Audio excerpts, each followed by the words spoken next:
प्रभु यीशु के नाम में आप सबको अनुग्रह और शांति मिलती रहे। आज कलीसिया के विषय में एक बहुत महत्वपूर्ण वचन प्रभु के अनुग्रह से हम सीखने पाएंगे।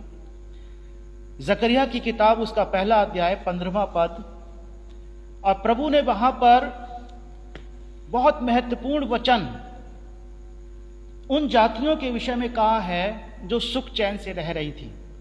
वचन में लिखा है, जो जातियां सुख से रहती हैं उनसे मैं अति क्रोधित हूं।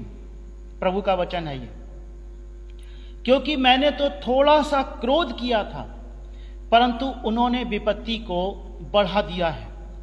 प्रभु के वचन के पढ़े और सुने जाने पर आशीष हो, आमीन। परमेश्वर का वचन जो मैंने अभी यहां पर पढ़ा है, जकरिया उसका पहला अध्याय 15वां पद। अब प्रभु यहां पर उन जातियों से, उन लोगों से क्रोधित नजर आते हैं, अति क्रोधित नजर आते हैं, जिन लोगों ने परमेश्वर की चुनी हुई प्रजा पर दुख को बढ़ाया, परेशानियों को और ज्यादा बढ़ा दिया। प्रभु ने कहा कि मैंने तो थोड़ा सा क्रोध किया था परंतु उन्होंने, अर्थात उन जातियों ने, जिनके बीच में परमेश्वर ने अपनी प्रजा को ताड़ना के देने के लिए थोड़े से क्रोध को प्रकट करने के लिए पहुंचाया था, लेकिन इन जातियों के लोगों ने परमेश्वर के लोगों पर विपत्ति को बढ़ा दिया। वचन कहता है कि इस कारणवश प्रभु परमेश्वर उनसे अति क्रोधित हुए। परमेश्वर के लोगों, हम जैसा व्यवहार परमेश्वर की चुनी हुई प्रजा से करते हैं, परमेश्वर उसको देखते हैं। न्यायों की किताब में हम लोग बार बार इस बात को पढ़ते हैं कि परमेश्वर ने अपने चुनी हुई प्रजा को, इजरायलियों को, जब उन्होंने पाप किया, जब उन्होंने व्यर्थ के काम किए, परमेश्वर के प्रति अनाज्ञाकारिता को किया, परमेश्वर की आज्ञाओं का अनादर किया, परमेश्वर का अनादर किया, मूर्ति पूजा में फंसे, आसपास के देशों के समान लोगों के जैसे काम किए, और तब परमेश्वर ने उनको, उन जातियों के, जो आसपास की जातियां थी, उनके वश में कर दिया। न्यायों की किताब में हम बार बार इस बात को पढ़ते हैं।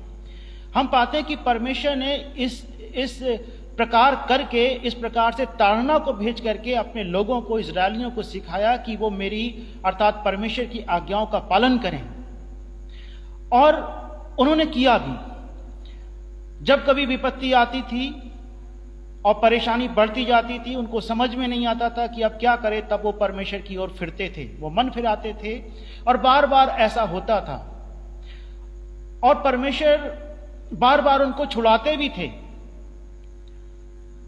एक बार परमेश्वर ने नबूकदनेस्सर की गुलामी में अपने लोगों को भेज दिया, लेकिन वहां पर प्रभु ने कहा कि तुमने मेरे लोगों पर विपत्ति को बढ़ा दिया है, इसी कारणवश मैं तुमसे क्रोधित हूं। वो जातियां जिनके बीच में परमेश्वर ने अपने चुने हुए लोगों को भेजा और उन्होंने परमेश्वर के लोगों के ऊपर अत्याचार को बढ़ाया, विपत्ति को बढ़ाया, परमेश्वर उनसे अति क्रोधित हुए। वर्तमान कलीसिया के लिए एक बड़ा संदेश है कि हम कलीसिया के लोगों के साथ कैसा व्यवहार करते हैं, ये परमेश्वर देखते हैं। यदि हम उनके साथ में उत्तम व्यवहार करते हैं तो परमेश्वर देखते हैं, अगर हम उनके साथ में बुरा व्यवहार या बुरा बर्ताव करते हैं तो भी परमेश्वर उसको देखते हैं। पहला कुरिन्थियों उसका 11वां अध्याय 17 से लेकर 34 वचन में पौलुस ने प्रभु भोज के विषय में लिखा है, और उस कलीसिया के अंदर एक बड़ी समस्या को वहां पर प्रकट किया कि फूट के कारण, आपसी फूट के कारण, कलीसिया में जो गुटबंदी थी उसके कारण, वहां पर कलीसिया का एक गुट दूसरे गुट को तुच्छ समझता था और अपना भोज पहले खा लेता था, जिसके कारण कुछ लोग मतवाले हो जाते थे खाना भोज खा करके, और कुछ लोग भूखे रह जाते थे। परमेश्वर ने इस बात को ध्यान से देखा और प्रभु ने कहा पौलुस के द्वारा कि जब तुम इकट्ठे होते हो तो तुम्हारी भलाई नहीं होती लेकिन तुम्हारी हानि होती है। और वो हानि किस रूप में होती है, वचन में लिखा है कुरिन्थुस की कलीसिया के लिए जब पौलुस ने ये वचन लिखा, पहला कुरिन्थियों 11वां अध्याय 17 से लेकर 34 वचन में, तो पौलुस ने कहा कि तुम में बहुत से लोग रोगी हैं, बहुत से निर्बल हैं और बहुत से सो भी गए। बहुत सारे लोग किस कारणवश कि वो परमेश्वर की कलीसिया को कलीसिया के कुछ हिस्से को, कलीसिया के एक अंग को तुच्छ समझते थे। जिस प्रकार से वो जातियां जो अन्य जातियां थीं और परमेश्वर के लोगों पर अत्याचार को उन्होंने बढ़ाया, उन्होंने तुच्छ समझा परमेश्वर की प्रजा के लिए। और परमेश्वर ने कहा मैं उनसे अति क्रोधित हूं, क्योंकि मैंने तो थोड़ा सा क्रोध किया था, अर्थात मैंने अपनी प्रजा पर थोड़ा सा क्रोध किया था, परंतु उन्होंने विपत्ति को बढ़ा दिया। और जब हम इस पहले कुरिन्थियों में पढ़ते हैं, हम वहां भी कुछ इसी प्रकार का वातावरण पाते हैं।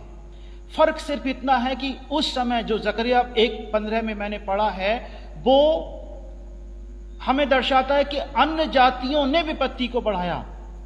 और पहला कुरिन्थियों 11वें अध्याय के 17 से 34 में हम पढ़ते हैं कि कलीसिया के अपने ही अंगों ने, कलीसिया के अपने एक हिस्से ने कलीसिया के दूसरे हिस्से को सताया, उन पर अत्याचार को बढ़ाया, उनको तुच्छ समझा, खुद मतवाले हो गए भोज खा करके, लेकिन दूसरों के लिए भोज बचा तक नहीं।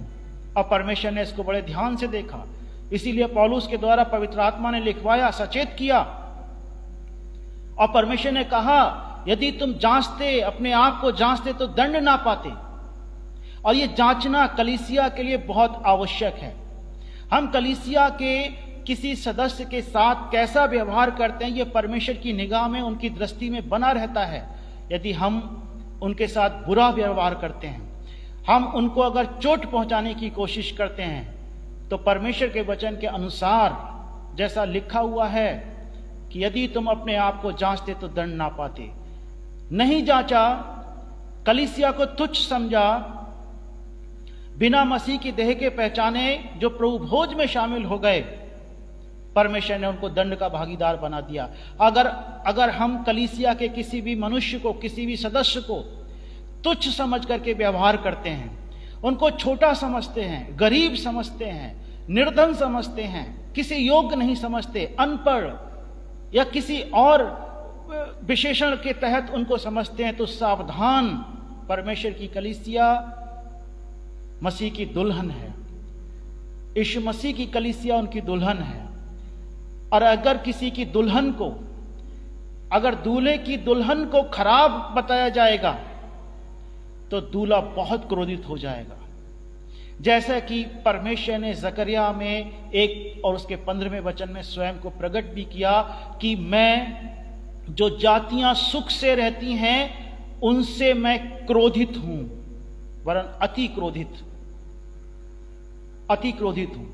और परमेश्वर उनसे भी अति क्रोधित हैं जो परमेश्वर की कलीसिया को तुच्छ समझते हैं, जो परमेश्वर के कलीसिया के साथ, लोगों के साथ अच्छा व्यवहार नहीं रखते, जो परमेश्वर के लोगों को निरादर करते हैं, उनका अपमान करते हैं। आज सावधान होने की आवश्यकता है। कहीं ऐसा तो नहीं जाने या अनजाने हम में से कोई भी भाई बहन इस पाप का भागीदार बन रहा हो। अगर ऐसा है, प्रभु के पास आइए। प्रभु क्षमा करने में विश्वास योग्य और धर्मी है। वो चाहते हैं कि हम अपने पापों की क्षमा मांगें, हम अपने पापों से पश्चाताप करें, उनको छोड़ें। कलीसिया के हर एक सदस्य को आदर करें। वचन में लिखा है जो आदर के योग्य है उसका आदर करो। कलीसिया आदर के योग्य है। किसी की गरीबी, किसी का कंगालपन, किसी की पढ़ाई लिखाई का कम होना उसके लिए तुच्छ होने का विषय नहीं है। यदि किसी भाई ने, किसी बहन ने प्रभु यीशु मसीह को ग्रहण किया है तो वो आदर के योग्य है। प्रभु सहायता करे कि हम कलीसिया का आदर करें, लोगों का आदर करें, जो प्रभु को ग्रहण करते हैं उनका आदर करें। और अगर हम में से किसी ने निरादर किया है तो प्रभु को उपस्थित जान करके, प्रभु के सम्मुख जा करके उनसे क्षमा मांग करके एक बार फिर से प्रभु के साथ एक नई संगति की शुरुआत कर सकते हैं। प्रभु सबको आशीष दे। सबको जय मसीह की।